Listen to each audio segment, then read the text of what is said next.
So, hello students, welcome to Learning Continues. Hope you are doing well.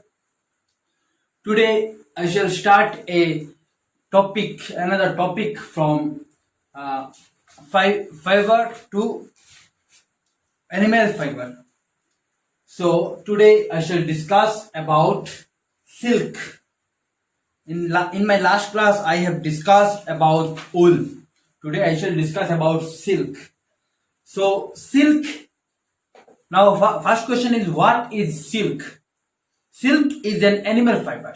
We know that wool and silk are animal fibers. The fibers that we obtain from animals. So, silk is a animal fiber which is obtained from cocoons of silkworms or silk moth.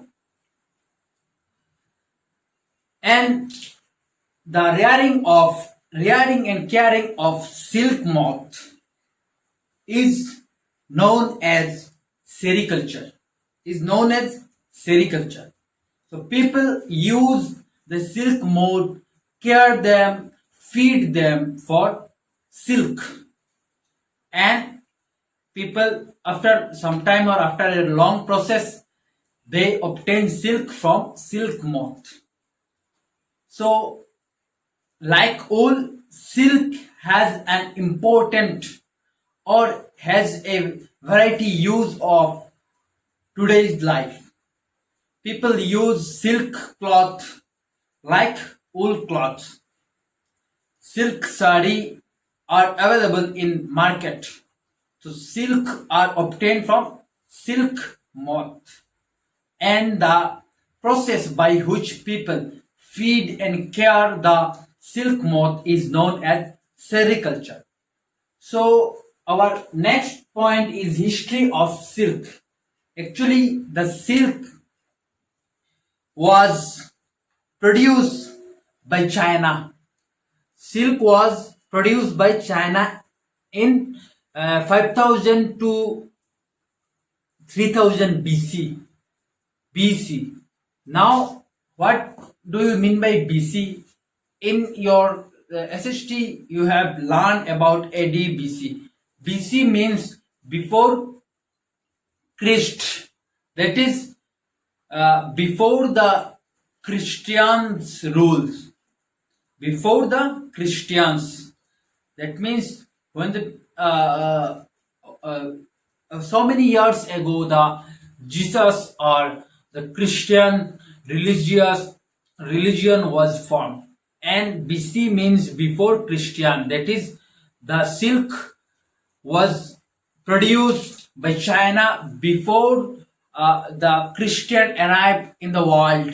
Before the Christian arrived in the world, and when they have arrived in the world, from that time, before 5000 to 3000 BC, the silk was produced by China. Later, that is in 6th century. Today is 21st century. So like 21st century, when the 6th century was there, the farming of silkworms was established in Europe. That is, people of Europe established the farming of silk moth in 6th century. In 7th century, movement of silk along Silk Road was peak. That is, in 6th and 7th century, the uses of silk was established, or use of silk was going on minutely, and it was spread in all over the Europe. Next, that is in 11th century, sericulture spread to the Western Europe. Sericulture, that is, people feed and care the silk moth. In 11th century, the people of Europe use or keep the silk moth and feed them for the silk. Then 12th century, Italy brings production silk in 12th century. In 15th century, France became the center of silk. That is, all the countries were developing themselves towards the silk world. They produce silk moth, and for that they obtain the silk from the silk moth. They feed them, they care and rear the silk moths, and which is known as sericulture. In present day, China remains the world's leading producer of silk. That is, the most number of silk is produced by China. But China जो है वो काफी दिनों तक ये बात छिपा के रखता था, या इस सिल्क प्रोडक्शन के बारे में लोगों को नहीं बताता था, और तभी जो राजवंश थे या राजा थे वही लोग क्या करते थे, सिल्क के कपड़े पहनते थे. आजकल क्या हुआ है, हर एक कोई सिल्क पहन सकता है. तो वो उस टाइम पे ये सिल्क बहुत ही एक्सपेंसिव था, क्योंकि वो सिर्फ चाइना में मिलता था. और उसके बाद यूरोप, फ्रांस, इटली, एक एक करके सारे जो कंट्रीज है वो सिल्क प्रोडक्शन में लग गए, और सिल्क का ऐसे ही प्रोडक्शन स्टार्ट हुआ. और आज क्या है, हमारे इंडिया पे भी सिल्क है और पूरे वर्ल्ड पे भी ये सिल्क है. Now life cycle of silk moth. Life cycle of silk moth. In the life cycle of silk moth, mainly 4 and 5 steps are there. Basically 4 steps are there. That is, first one, eggs. The silk moth lays eggs. The silk moth lays eggs, and after some time the eggs is kept in a leaf which is known as mulberry leaves. Here 27 days it has taken to go next step, that is pupa. In first step is eggs. The silk moth lays eggs, and the female silk moth lays eggs in summer, during the summer. After that the eggs is keep in a leaf which is known as mulberry leaf for 27 days. After 27 days, the third stage is occurred, which is known as pupa. Pupa or the caterpillars, pupa or the silk larva or the caterpillars become pupa after 27 days. And here from the pupa the silk thread is collected from the pupa. Later we shall discuss about the process of silk. In third stage of silk life cycle, the thread of the silk is obtained from the pupa, and when the pupa become mature, it becomes silk moth. It becomes silk moth, which is found in brown and white color, or golden or white color. After the silk moth, a complete silk moth is there, who lays eggs again, and the cycle continuously going on. So a silk moth lays eggs. After some time, the eggs keep in a mulberry leaves where 27 days. After 27 days, the pupa occurred. That is, from pupa the silk is obtained, or silk thread is obtained by a process. And when the pupa become mature, it become silk moth, which is found in color golden and white. And from the silk moth again the process is continuously going on, and this is known as life cycle of a silk moth. Now, processing silk, how we obtain the silk. So the cocoons are obtained before the larva. That is, the cocoons, here some cocoons are there obtained before the larva. mature by dipping the cocoons in the water, hot water. The process of obtaining silk thread by soaking cocoons in the hot water is called reeling. So the pupa, when the larva become pupa, the pupa is, from pupa we get the silk. So people use the pupa or keep the pupa in a hot water for some time, and from that hot water they obtain the thread of the silk, or the process by which the silk is obtained by a hot water is known as reeling. Then after the obtaining of filament or thread, they twist 3 or 4 thread and make a yarn. They twist 4 or 5 thread or filament and make a yarn, and from that yarn we make a textile or we make a cloth. So basically 3 steps are there. First one is filament. From filament we get thread or yarn, and from yarn we get textile or cloths.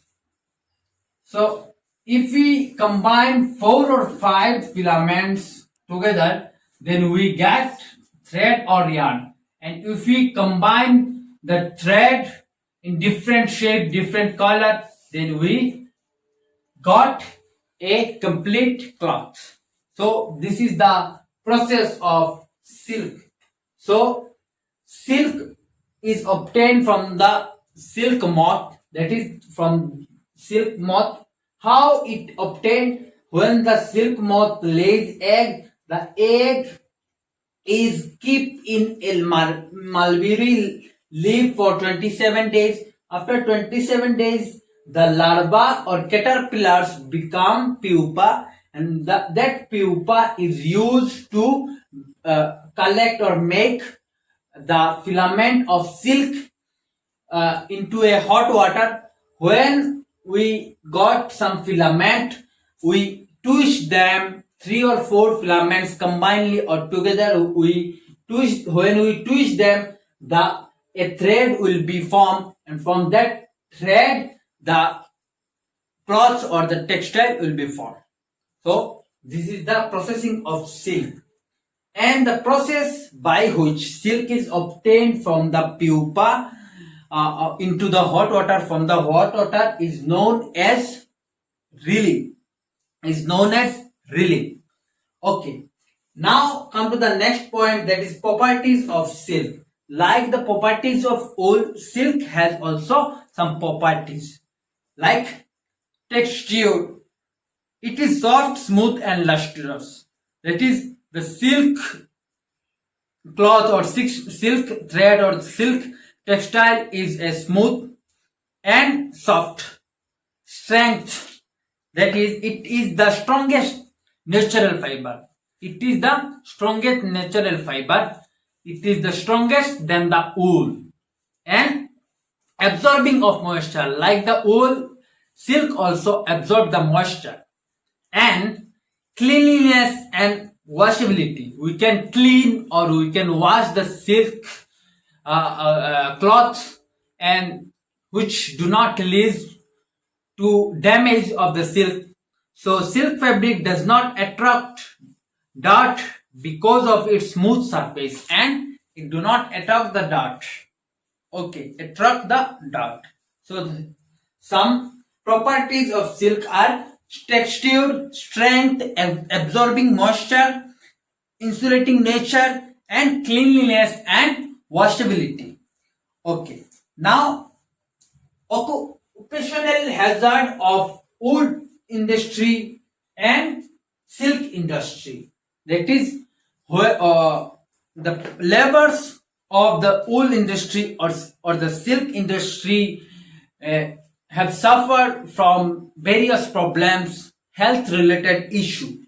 So from wool industry, the laborers or the workers of the wool industry suffer from mainly two diseases or two health related problems like shorter's disease or anthrax.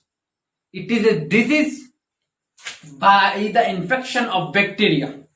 It is the disease by the infection of bacteria and which is present, the bacteria which is present under the fleece, under the skin of animal. When the lever cut the fleece of animal or remove the skin or remove the hair, layer of hair, the bacteria affect them or bacteria go into the lever's hands, lever body, and later they get infected and from where they suffer from diseases. And another disease is allergic reaction or other occupational hazard. That is, if from the skin or from the fleece of the animal they have suffered from allergy. Levers may have allergic skin reactions such as irritation of skin. They feel irritated or they feel irritate in their skin. Respiratory allergens, allergy. Respiratory allergy arises from inhaled air. That is when they work in a wool industry, they suffer from allergic or irritation of skin and also to respire. When they cut the hair of animal, they irritate, they feel irritate in their skin and also in their lungs, which is caused by the fleece or the hair of the animals.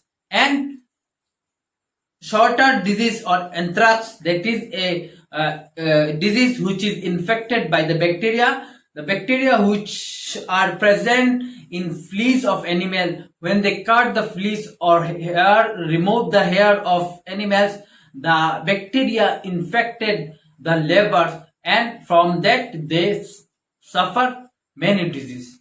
So basically two diseases are there in the worker of wool industry. And now we shall discuss about silk industry, levers of silk industry, or the hazard or the health related issue faced by the worker of silk industry. So some points are there. First one, various chemical used for degreasing, disinfecting, bleaching and dyeing silk cause irritation of eyes and skin. Moreover, workers handling raw silk may get allergic skin reaction. जो silk जब बनता है तो क्या करते हैं लोग, कुछ डिटर्जेंट केमिकल या कुछ चीजें या कलर या कुछ भी जो डालते हैं, वो क्या करता है कि लोगों के स्किन में जब ये पड़ता है तो ये लोग फिर सफर करते हैं और एलर्जिक या एलर्जी किसी पे है तो वो लोग इस सिल्क प्रोडक्शन के टाइम पे उन लोगों को इरिटेशन फील होता है.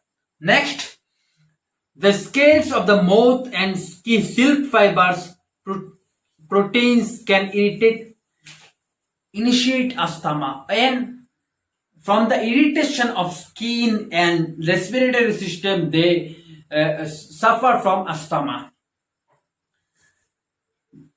Continuous contact with hot water used in reeling of silk may turn the skin of the hands soft and can cause burns and scalds. यानी कि जो सिल्क बनाने के लिए क्या करते, हॉट वाटर पे वो प्यूपा को डालते तो क्या होता है, ये हॉट वाटर हाथों में लगने के कारण क्या हो सकता है, ये काफी इन्फेक्शन हो सकता है या उनके हाथों पे ये छाले पड़ सकता है. Many of the dyes that are used to color silk are easily absorbed our digestive system if ingested and can cause health problem. और इंजेक्शन यानी कि टेकिंग ऑफ फूड, जो केमिकल यूज होता है वो कभी कभी क्या होते हैं, हमारे डाइजेस्टिव सिस्टम पे भी असर पड़ता है. कैसे, सपोज एक वर्कर ने केमिकल यूज किया है सिल्क प्रोडक्शन में, तो क्या हुआ, कुछ समय के बाद उसने खाना खाया, तभी क्या हुआ, उसके हाथों में कुछ केमिकल्स लगा रहेगा, वो अगर अंदर जाएगा तो ये हमारे डाइजेस्टिव सिस्टम या हमारे बॉडी पे इफेक्ट पड़ेगा इसका, मतलब ये हमारे बॉडी को सफर करेगा, यानी कि ये कुछ प्रॉब्लम्स है। तो basically labours of the silk and wool industry have suffered many diseases. So first one is sorter disease or anthrax, which is caused by the bacteria in olfactory and allergic or irritation of skin and respiratory system. And in silk industry, they suffer from the respiratory system and also digestive system get affected by the chemical used in production of silk, and many chemicals are used in the production of silk which may affect their skin as well as digestive system. So for today or for you, the chapter has completed. Now your task is to read the chapter properly and carefully. It is a very simple chapter, that is animal fibers. Here two fibers are described. First one is wool and another is silk. So you have to read the chapter properly so that you can easily understand the chapter, and which help you to make some short questions or some insights question. So stay connected with me for new updates, and if you are new in my channel, then subscribe my channel and press the bell icon. When you press the bell icon and when I upload a video, you will automatically notify. And if you like my explanation, then press the like button. And if you have any problems, any queries, any question, any confusion, then you are feel free to ask me. And thanks for watching.